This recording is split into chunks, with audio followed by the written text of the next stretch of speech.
welcome to another episode of the 44 Soccer Podcast. Soccer podcast for us, by us. Talking about intersection of black culture and soccer.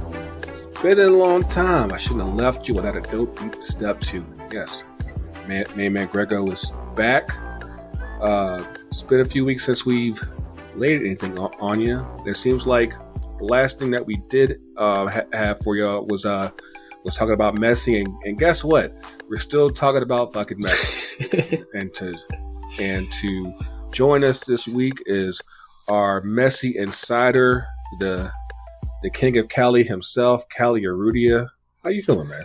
I'm doing all right, man. All things considered, and I'm sure we'll get into all of it. I'm doing all right. You know, hurt by this club, hurt by everything going on, and it sounds like Messi's hurt himself. So, yeah.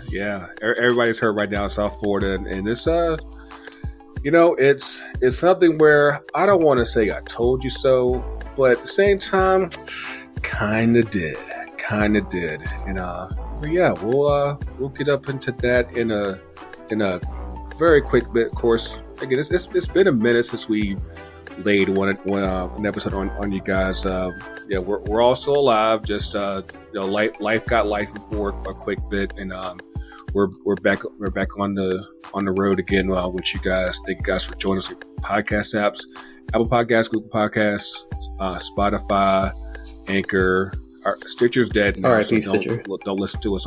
Don't listen to us on there. But all the other ones, you got us, and also on the FTC UTD YouTube channel. All that good stuff. I think the last time we actually did an episode, I think it's actually with y'all on Dreaming of Freedom. It's been that much of a minute since we've laid anything down for you guys. But yeah, we are back, and I the past few weeks, of course, games have been going on. The life's been life, and there was just too much going on. I needed to lay something down, because of course, like you said, it seemed like everybody right now in South Florida is hurting. All the goodwill, all the hoopla, I think the only person who got more celebrities at their games was Coach Prime. It was getting that big for y'all down there. Yeah. But now it looks like Messi is about to say, "Hey, no mas for 2023." Y'all rode him as long as y'all could. Yeah, man. It's it's been an interesting time down here, to say the least. But yeah, a lot of celebrities showing up. I mean, just off the top of the dome, we had Kim Kardashian, we had LeBron, we had Rick Ross, James Harden was at the game the other night, the U.S. Open Cup final. Usain Bolt was there. It's a laundry list of celebrities. Several Miami Heat players, Miami Dolphin players, Tyreek Hill, the whole gang. Yeah, and they're all coming to see one guy and one guy only, and that seems to be the reason why a lot of people are showing up to games and kind of pushing out the real supporters a little bit. But yeah, we found out yesterday through sources within the club, very reliable sources within the club. Don't let the media tell you different. That Messi has a torn 2 centimeter tear in his hamstring that. He aggravated the injury playing for Argentina in the World Cup qualifiers. Tried to thug it out for Toronto FC, where it was finally completely torn. And the media's been locked out of training sessions. No, obviously the club has the vice scripts on access to Messi and interviews and stuff. So, but we finally got some confirmation from about as reliable a source within the club as we can probably ask for in terms of injuries. And yeah, club is doing damage control. It's made its way out, and I'm sure if you're following MLS on Twitter, you've seen you've seen it, floating out there. But yeah, don't let the club, don't let MLS tell you different. It's definitely a tear, likely done for the year. I know if we make the playoffs, I don't know if the club tries to push him to play or if he tries to push to play, but I can't imagine. If it's a tear, I cannot imagine that he plays. Not just the rest of this year. Probably beginning of next year too, but I mean, hamstrings are real tricky. Like we're actually seeing it right now with a couple of our U.S. national team players, like with Tyler Adams. Like once you start having hamstring issues, like it seems like it just never quite gets right. Like hopefully you run into a stretch where everything kind of holds at least for a couple months, and then like you might have to kind of reassess and kind of sit back for a bit and just be like, hey, are we still good? Because like even like Gio Reyna, like he's constantly had hamstring issues at Borussia Dortmund, and of course at Messi's age, you're talking about a 36-year-old who he's played a lot of games. He's got a lot of shit ton of miles on him between both Barcelona, PSG, and our Argentina national team, and it's something where like you were already kind of dealing with him with kid gloves anyway, because of course a month ago you had the game here in Atlanta, and just all the speculation going into that game, because of course everybody's like, he's not going to play on turf. He's on, and he tried to downplay it himself like a few weeks beforehand, said, hey, I used to train on turf. It's no big deal, yada yada. But I definitely thought that I think it was Ecuador, when he played last played with Argentina, and they pulled him out, I think in the 65th minute, something like that, and they tried to say like they arrested him for the Bolivia game. And of course, and the information that we had at the time was that they were arresting him in time for him to play against Atlanta. And like I think the news came like the day before, honestly, like within like less than 24 hours before the game, he was like, yeah, he's still in Miami.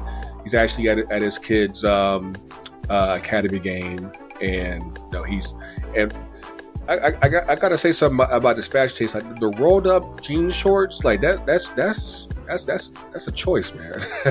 That's a choice. Messi's been in Miami a month, and he's fully embraced the dress code down here.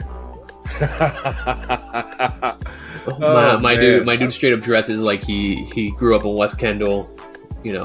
He's one of us now, man. It's official. I mean, more power to him. Like this is the type of life that you dream of at some point in your life, where you're like, hey, all I want to do is just go outside, see my kid play, drink my mate, and yeah, like we're good.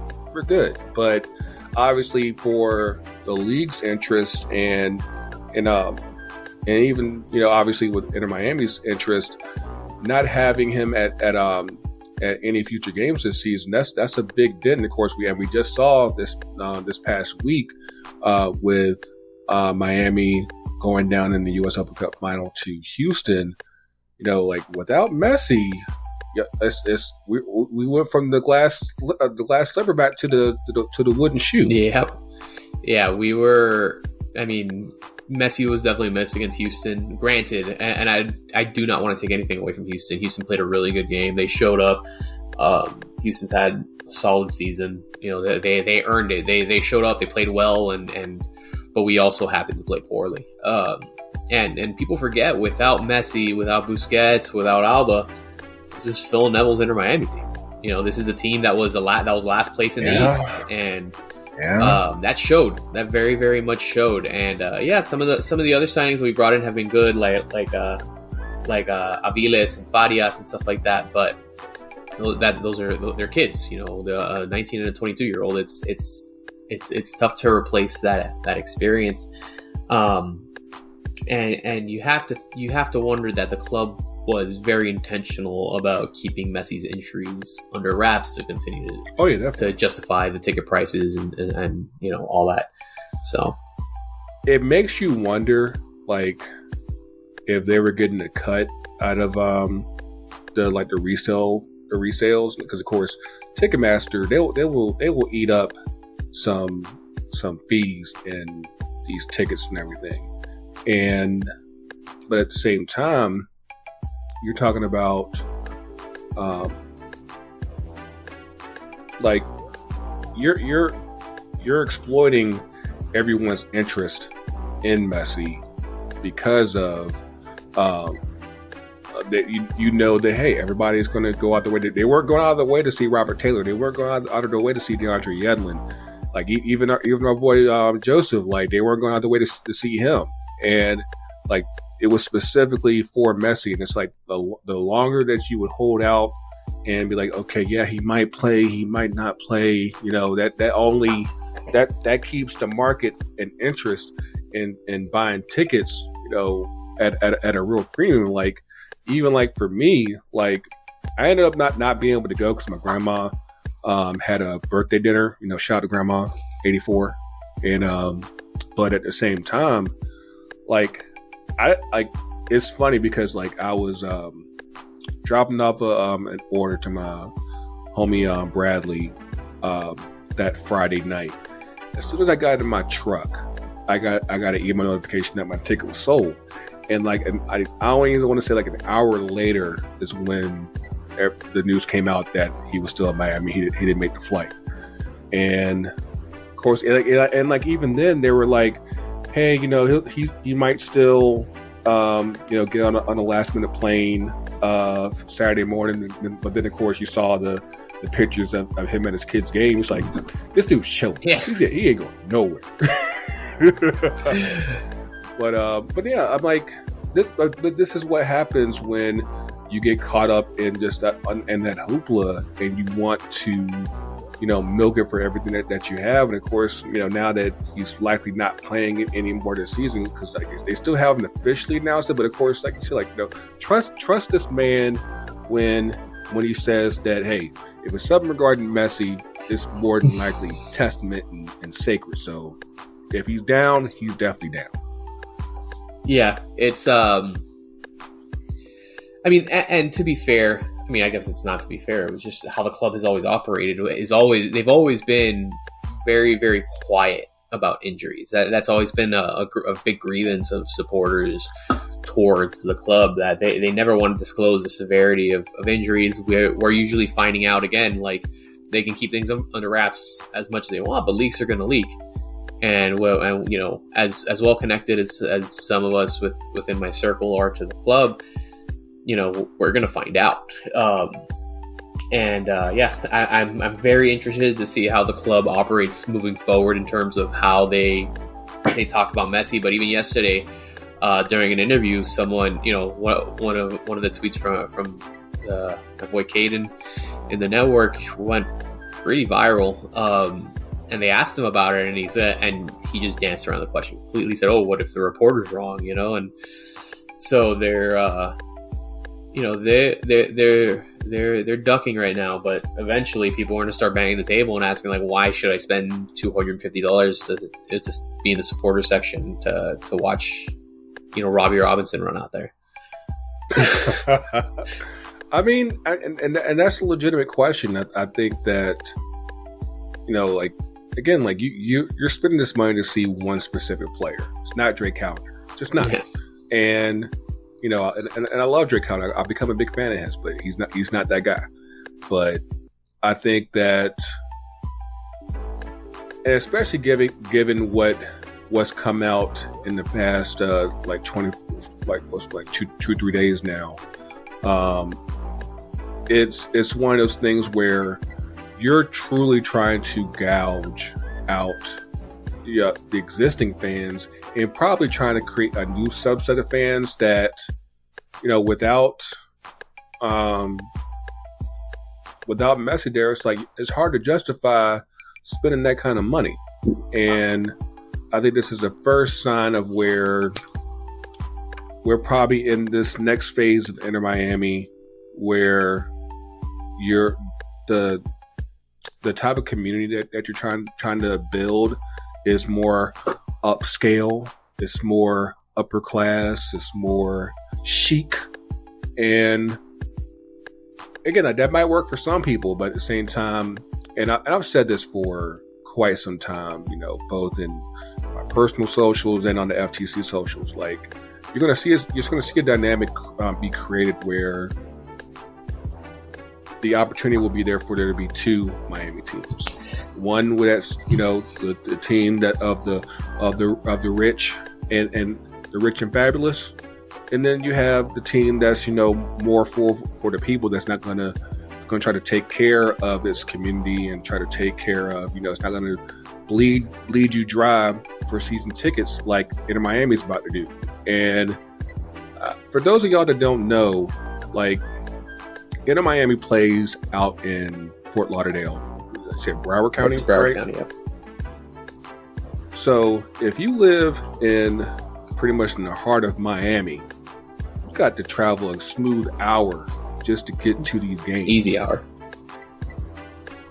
You mean to tell me that you're going to be spending north of $800 for a season ticket to go an hour away? Dog, what? Yeah, and to add some context to those of you that maybe aren't following everything with the club, the club released the season ticket renewal price. So this isn't what new season ticket holders are going to have to pay. It's going to be what existing season ticket holders are going to have to pay. And on the low end, you're seeing a 100% increase. Jesus. So, for example, my season ticket is in the supporter section. I just have my one ticket. But it's a group of us that always go. My ticket for the past 3 seasons has been, I have never paid more. This past season, for this year, I paid the most, and I paid $414 for the entire season, and that includes two cup game tickets, a bunch of events, super close access to players in the club and stuff like that, open trainings. We got tickets to the Barcelona training when they came down here, the whole nine. Mm-hmm. And to the Barcelona friendly also, like everything. So my ticket went from $414 to $894. And when I tell you, I sent the quickest email of my life to my rep saying, "Yo, cancel my shit right now," because the email basically said if you don't respond, you're automatically re-enrolled. But if you don't, you have to reach out to your rep and they'll work it out with you. So I sent my rep an email. It's Sunday now. I want to say this came out on Wednesday. And as soon as I saw that email, I'm like, yeah, no, I'm out. And yeah. You want to know how insane that was? Like, the news of Cali canceling his season ticket got to my other soccer circles that aren't even with Florida culture. I was like, yo, like my Miami Liverpool supporter, he canceled tickets. I was like, hang on a second. I was like, I think I might know this guy. And it's like, oh shit, let's talk about the same dude. And like, this is the type of thing that like it reverberates that much because the I think the story was like one guy was paying like $6,000 and like his increase took him to like $30,000. Yeah, like, that was what's bad for the club is that's Mike Ryan Ruiz, who's a huge media personality down here. He's been with the Le Batard show for 20 years now, maybe not that long. That long, probably a solid 15 because he's like 2 years older than I am. But his tickets, and he sat in the West End. Nothing crazy, but I think he had 4 tickets. It came out to around $6,000, which sounds about right, His tickets jumped up to $30,000. I have a very good friend of mine that he had 3 seats in the first row. Probably closer on the Miami bench side, but closer towards the end of the pitch. 3 tickets. He was originally paying $5,000 for those 3 seats, and they jumped up to $18,000. And he had to give some of them up. He's like, I can't pay this. Like, I can't justify this. Y'all ain't that good, dog. Like, yeah, man. And it's caused a lot of reaction. And if you really want to hear like me going on those thoughts, shameless plug here. Our last episode of Dreaming of Freedom came out on Freedom to Dream. Sorry. Dreaming of Freedom. I'm losing it. Sunday. It's one of them. Yeah, it's Dreaming of Freedom. Dreaming of Freedom. The episode came out on Friday. First, I think in the first 10, 15 minutes or so, you hear me go on my monologue there. But it's an insult to supporters, man, that we've been there, from day one, and I remember like the north stand, like the edges would be empty and all 150 of us were packed into one or two sections to just kind of create that vibe and culture. And we were always told, like, oh, we'll take care of the day ones. We'll take care of the people who are already season ticket holders. Like, and I was expecting an increase. I'm not dumb. It's messy. I get it. So I was expecting probably a 20 to 30% increase, and I felt like that was fair. But then they came at me with 100% increase, and that's on the low end, man. Like, there's some, I mean, there is currently, if you go on Inter Miami's website right now and you look at the renewal price, there is a $45,000 season ticket. There's a $45,000 season ticket for Inter Miami right now. All right. No, dog, no. Yeah. Like I said, like, reminder for y'all. If you live in Miami, the team right now still plays in Fort Lauderdale. We're not even talking about, prices when they actually get to the new stadium at Freedom Park. We're not even there yet. Yep. Like, we're still like a good 2 years away from that. Yeah. You're talking about you're paying that just to get out to Broward County to Pompano. You're talking about no. Like if you've been down that way before, like imagine going from Miami to Hard Rock, Joe Robbie, and then realize no, it's even further than that. Yeah, it's still 45 minutes north of Joe Robbie.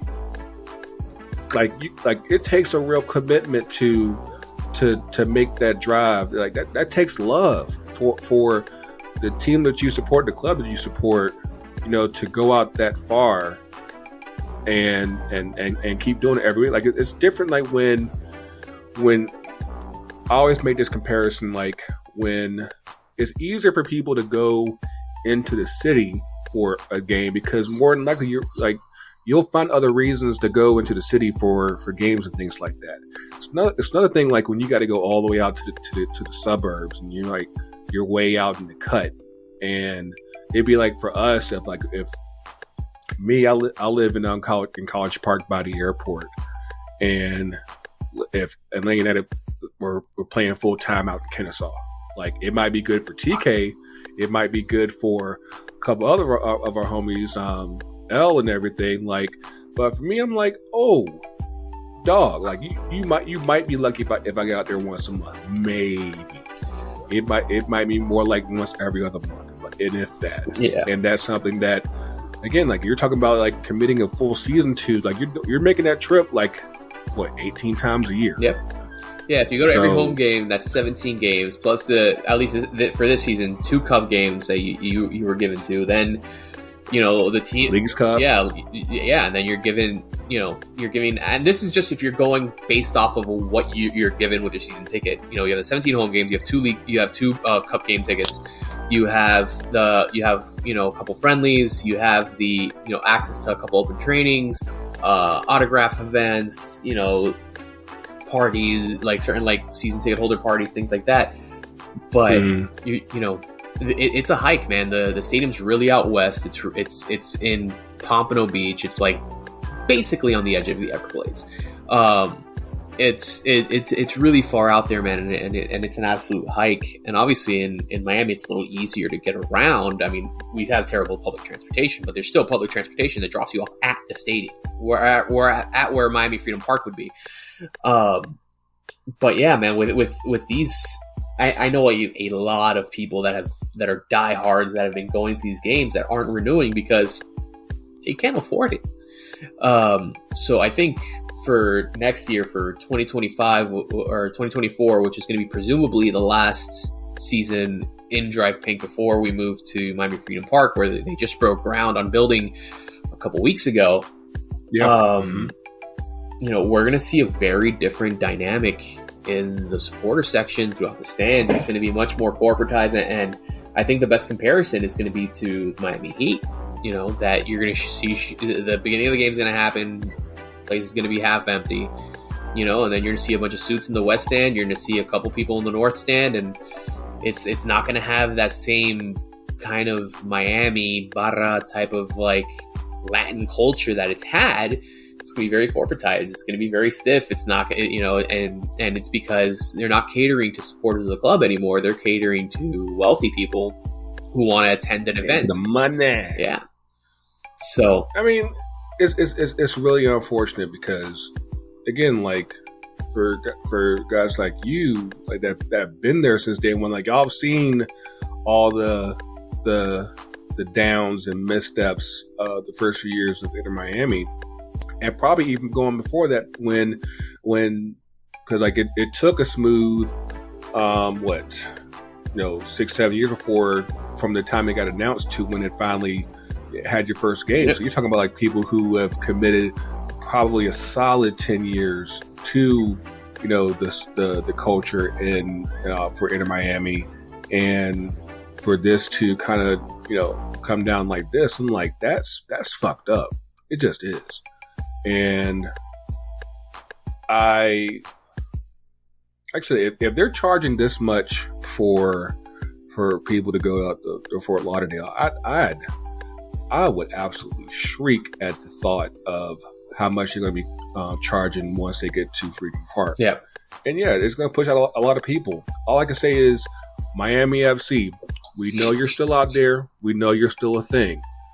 You need to get all your pennies and dimes together and reach out to every lapsed Inter Miami fan that comes across these next couple of years and say, hey, we have a home for you. We might not be able to get Messi, but hey, we can get Cleophas Jones to come play it, and he'll be from the neighborhood. He'll be from that way. He went to Miami-Dade Community College. You say, hey, I'm still good. So fuck with him. Yeah. Like Miami FC, like this is your absolute moment to make a dent. And like I said, I've said this for a long time. For those of y'all that know Miami and know all the different fractions and cultures around Miami, like this city is destined to have more than one big team, and hopefully the opportunity will be there to where Miami FC or maybe somebody else takes advantage of that, because again, like I've always questioned the idea that there would be one team for all of Miami, and we've seen in the past already like how Inter Miami operates as far as how it has worked with, or the lack of work that they've done with y'all with Black Herons, and just every time February comes around, they seem to be real quiet when it comes to acknowledging Black History Month, and it's one of those things where like I think it's inevitable, and there's so many players who actually come through to Miami. It's like it'll probably happen anyway. So to where like you can't have 10 DPs at one team. So to be like, hey, we need another team to handle the demand of all these DPs that want to come to Miami. So yeah, and to be continued. Yeah, and I remember I think one of my first times that I was on FTC, you mentioned that, and I'm pretty sure I laughed at you. But now with the way things are playing out, and honestly the anchor of the fan base, I mean I can definitely see an avenue where that happens. This is how new teams come. This is how Everton and Liverpool became a thing. Like people got pissed off, say, hey, I'm gonna fuck around and create my own club. Of course, right now, if you're Everton right now, sucks to be you right now.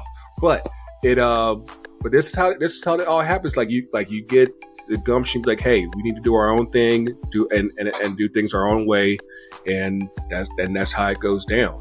I'll tell you this though, yeah, because you have to understand something with me.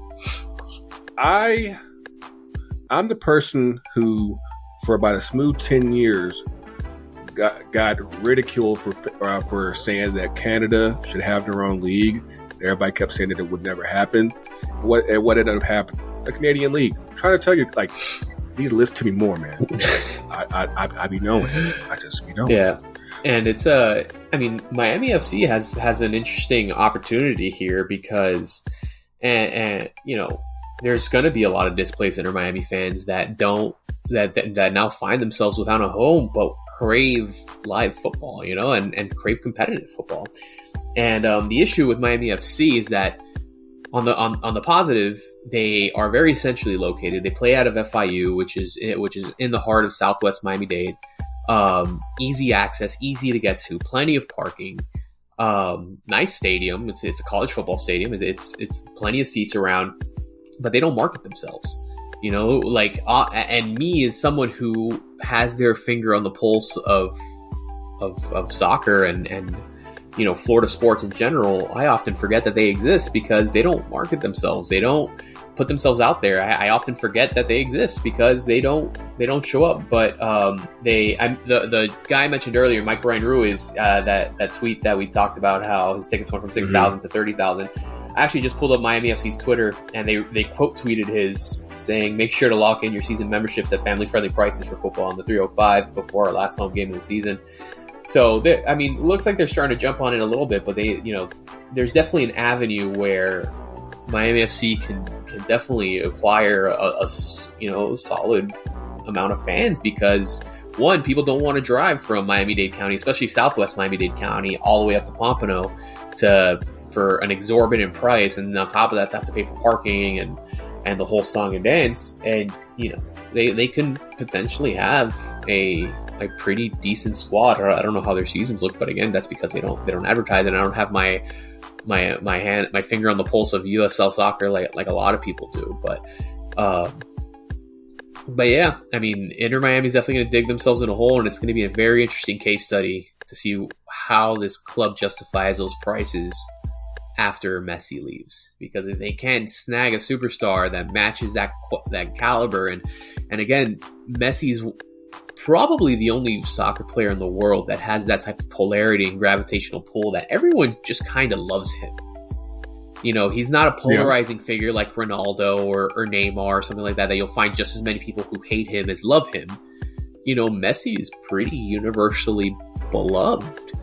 And if they can't get someone like that to come and fill that void, it's going to be very interesting to see how the Messi money goes, because if a lot of these people are just going to see Messi, once Messi's gone, they have no reason to stay. So yeah, maybe they acquire a small percentage of those fans to stick around and they fall in love with the club or whatever, and they have a couple more season ticket holders that way. But this could potentially backfire in a pretty catastrophic way if Inter Miami doesn't play it correctly.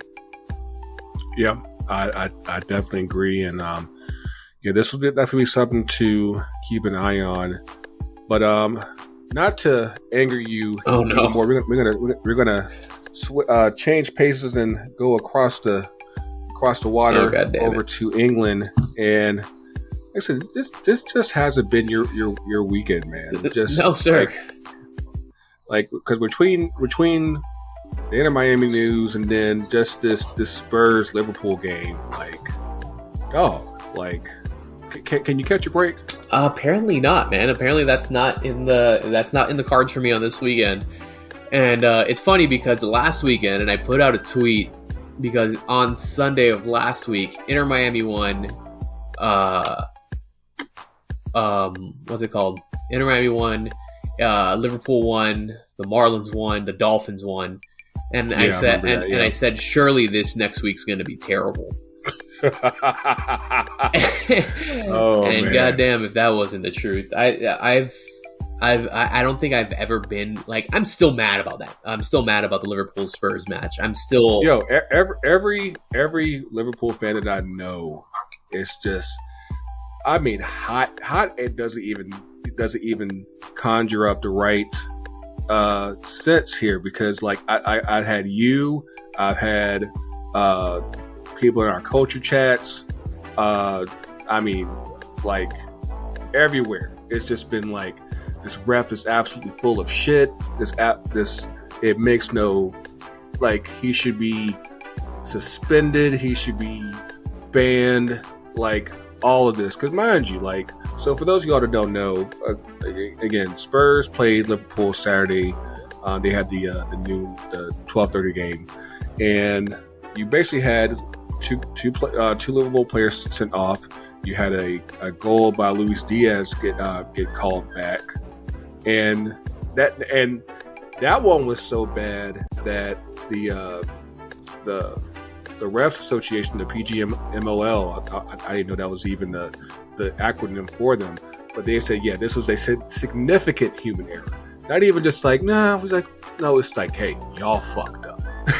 and like, cause like I say this, like when I saw the replay initially, I thought it was off. But then, like, I guess I had the wrong snap, and I didn't have to see the Spurs defender's leg stick out. It was like, oh, that's clearly on. Like, it's not even close. Yeah, and it's one of those things where, like, you had the Curtis Jones gets it off. Now, I'll say for that one kind of it's unlucky, but that was a red. Yeah, I said it in the chat too. Like, I can live with the Curtis Jones red because although it wasn't like egregious or intentional, the rule is the rule, right? He went studs up into the ankle. Like, I hate it. It sucks. But even as I was watching it, like I was talking in my Liverpool chat, I'm like, yeah, it sucks, but that's the right call. Like, technically, it's the right call. So I can't get too mad. You know, again, it sucks because his foot went over the ball and then into Basuma's ankle, and it was like, fuck, okay, like that sucks, but it's the right call. And then even Jota's, like, the first yellow was a soft yellow. I think the second one was soft. I feel like that one should have been at least a foul.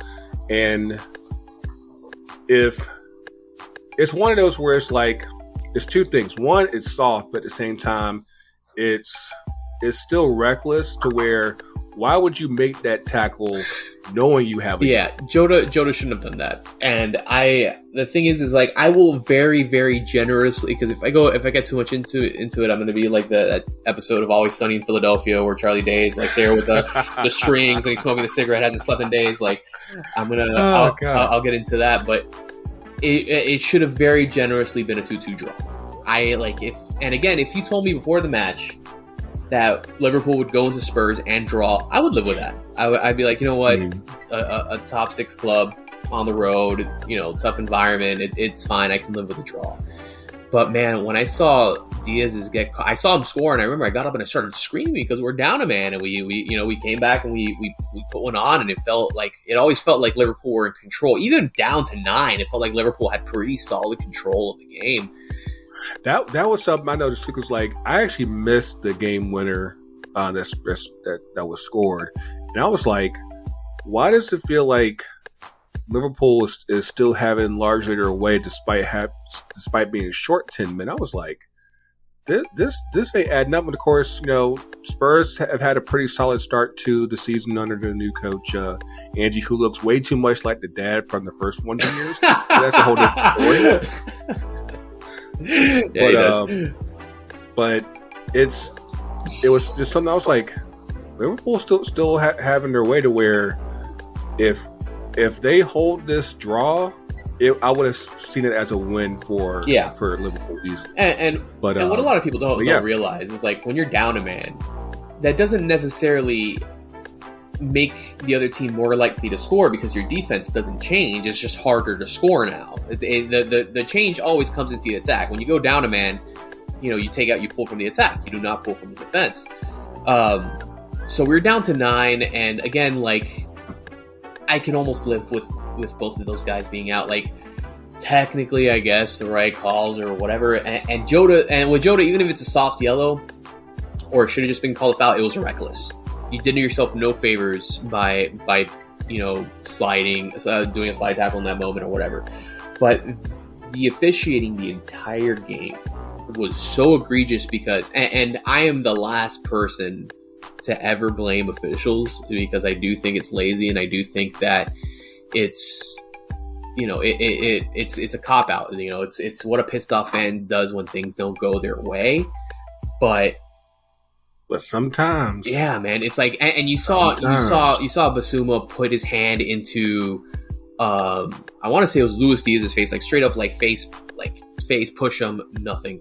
You saw James Maddison with I counted, and I looked back and I watched bits of the replay, and I counted at least 4 or 5 clean yellows that Maddison committed, and he didn't get carded once. You know, and our guys were getting carded left and right, you know, and for the most part, keeping their composure. But it felt like the cards were coming out much quicker for us than they ever did for Spurs. And, you know, it just felt like, I don't want to strap on my tinfoil hat, man, but it genuinely felt like the officials like got the call, like, hey, Liverpool can't win this one, you know. And then, of course, like the cherry on top, like Matip with the Joel Matip with the own goal at the end, and it just felt like it was so deflating. And it sucks because he's usually not someone to do that. He was just in the wrong spot, got the wrong part of the ball, and you know, shit happens. And that's why I say, like, I will generously concede that, you know, because on Spurs' first goal, it was a masterclass. It was beautiful ball movement. Richarlison, fuck that guy, but he put in a beautiful ball to Son to that, and he was just able to tap it in. And then obviously the own goal, which is at the end of the day, it's on us, you know. So I can concede that Spurs had those two goals, but you know, for Diaz's goal to be taken away like that, and then what was the score when that goal happened? 1-1. Yeah. So we were down 1. We score that goal. All the momentum's on our side, and then it gets called. And it's so frustrating because the call was so quick. Like, they never showed lines. Like, I thought you know, they said, oh, possible offside. The check lasted 10 seconds. Like the ref never even went to the monitor. He just got the call. They never showed lines on the broadcast and stuff like that. And I'm like, I remember at first, like, I was mad, but like, man, maybe I missed something. And then obviously Twitter doing its thing, you know, I'm starting to see the still frame and stuff like that. I'm starting to see and even the broadcast keeps throwing it up. I'm like, where was he off? And then for PGMOL to come out and say this was like a significant human error, like, what the fuck is the point of VAR then? Like, isn't the entire purpose of VAR to not have this type of shit happen? It's especially bad in England. Yes, like, I feel like most other leagues, you know, do a pretty decent job with it. But England's pretty bad. Like they're so bad they make most of the VAR here in the States look great. So, and like I firmly believe that. I think they thrive off the chaos. That's why they're like, hey, we don't want to play it totally straight. We just want to, you know, shake things up from time to time, you know, just to, you know, get a little rile at everybody. Because like that one was clearly on, and it's unfortunate. And of course, you know, not to stir the pot a little bit more, I'm like, you know, if Liverpool manages to get to a top 3 position, and they are within reach of the league title, and it comes down to what happened here, boy. Yeah, man, and we've seen it plenty of times in the last 5 years or so, where Liverpool will put up 97, 98 points and lose the league. You know. Yeah. So, especially with a club like Man City, that, you know, people can say whatever they want about them. That is a finely tuned machine. They are a very good club. Holland scores with the best of them. Julian Alvarez is out of this world too. Obviously, KDB, and you can go on and on and on. Like, Manchester City are the team to beat. And, you know, this is a league that you drop a bad one, and it probably costs you the season, because City aren't going to drop a whole bunch. But I will say that if there was a week for Liverpool to lose in terms of the table and stuff like that, I think this was the one for it to be, because there was a lot of wacky results this week. Yeah, you know, City lost. Of course, United lost. Whatever. Yeah, we've lost a lot this season. Brighton lost too. You know, it's yeah. I'll be getting up in that 2 up to now, but I mean, it could be worse. It could be Chelsea, but, you know, hey, whatever. At least we're not Chelsea. But you know, it's one of those things where I will say this before I wrap this up, because it's, of course, because we haven't been recording a lot, I haven't had a chance to say this. I think Spurs might be on the official Ewing theory alert, because they're doing a lot better without Kane. Now, Kane's doing his thing up over in Bayern. Yeah. But it's one of those things where the drop off isn't as bad as anyone thought it was going to be. Yeah, because they are like Richarlison is playing in the position that favors him more. Yeah, and Angie, like he's done his thing so far.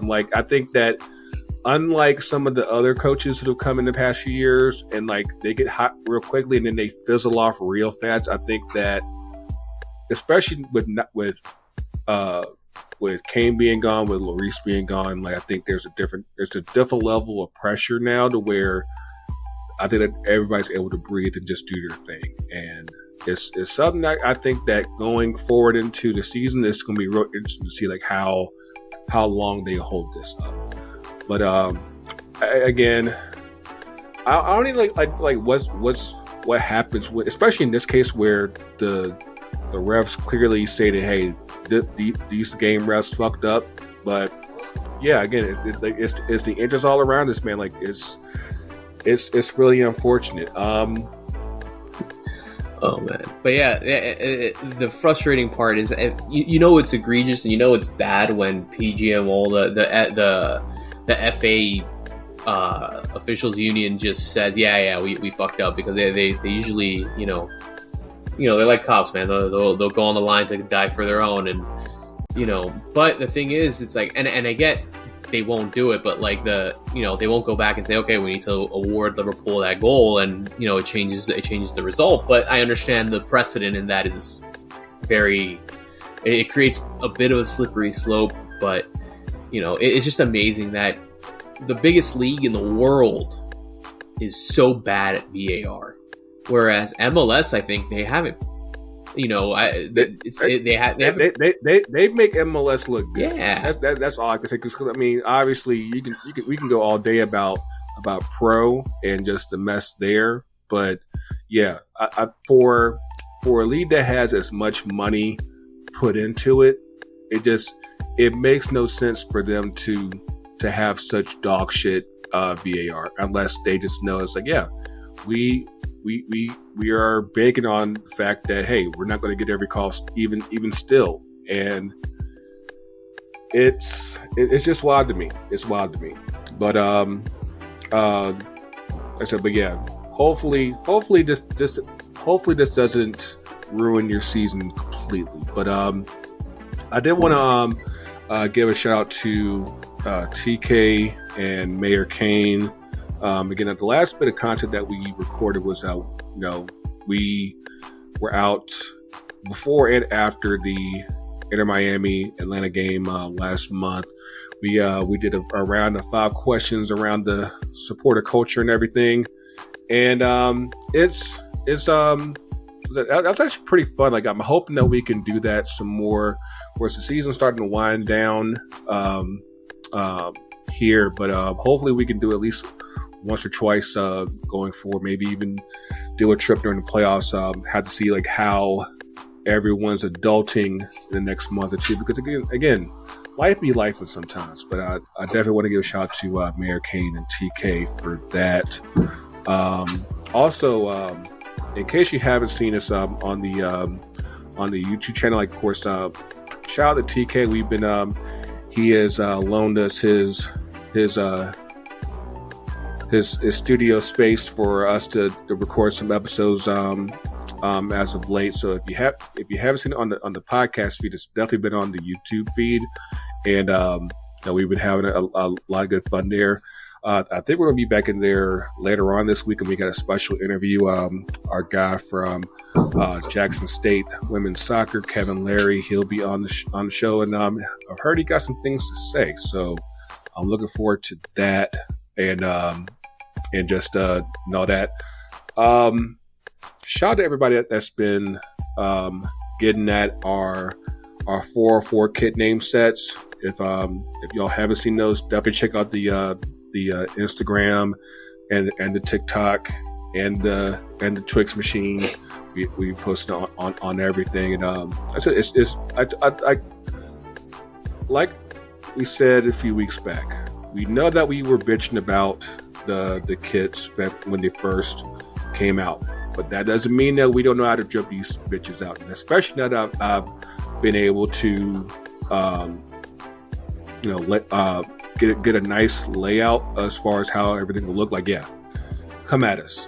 We got something for you, because don't do that regular MLS name set shit. Like, trust me, you want to capture the real essence of what that kit was supposed to do.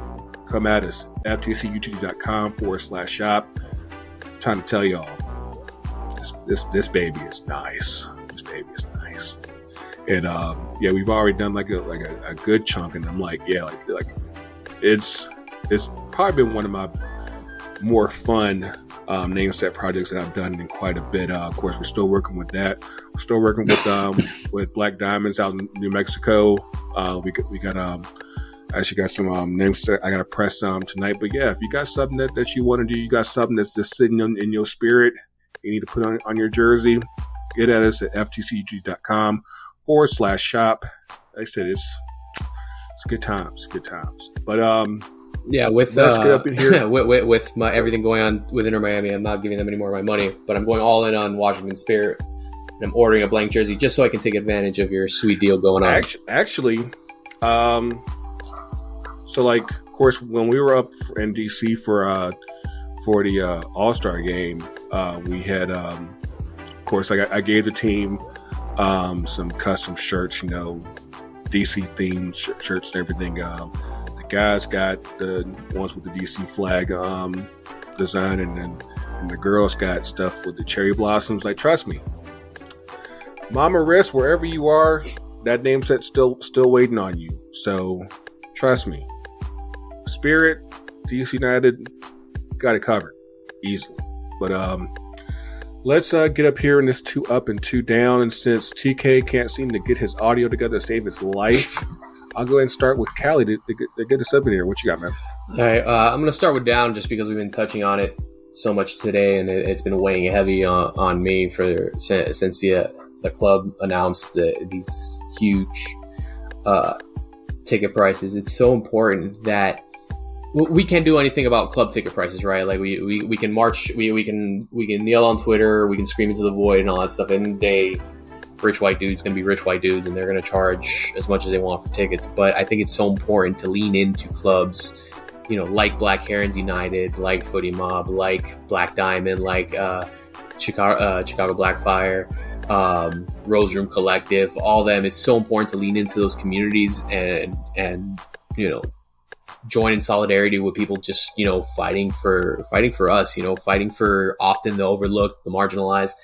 And, maybe we don't have fat bank accounts or anything like that, but we're still supporters and we're still loyal and to the players on the pitch, So for 2 down, that's it for me. And then for my up, kind of in that same vein, man. Like, get connected. It's so important to surround yourself with good supporters and people who people who share your vision and share your passion for the club and want to do things for the people that need the most representation. And then for my other up, Liverpool look great. Still gonna win the league. I don't care. Fuck the refs. Oh man. Okay. It's been a little bit, so I may overload on this, but I'm definitely start with the downs first. Over in Italy, the bastion of racial peace, our guy Victor Osimhen has been the victim of having the clock reset on him by his own damn team. Yep. We're back to 0 days without an incident. Yeah. And so apparently, of course, Napoli, defending Serie A champs, had a bit of a bumpy start to the season so far. They have a new coach and everything. And Osimhen, like, he's done all right. It's just that, again, like the team's kind of down at the moment. But their social media team decided to, put the law into their own hands and make a TikTok video. First one was one where it's like they're basically calling him a coconut, which I don't even know. Like, there's a lot of racial overtones with that. I'm just like, no. And then the second one, they doubled down on it, basically they were making fun of him asking for a penalty kick, which he actually got, which I'm like, why would you make fun of something that he actually got awarded? But, I have no idea. But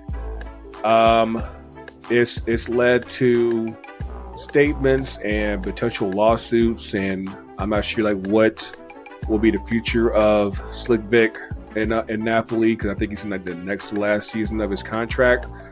And you never know. He might be the next person that gets tried to get bought out by Chelsea, because that's what Chelsea does.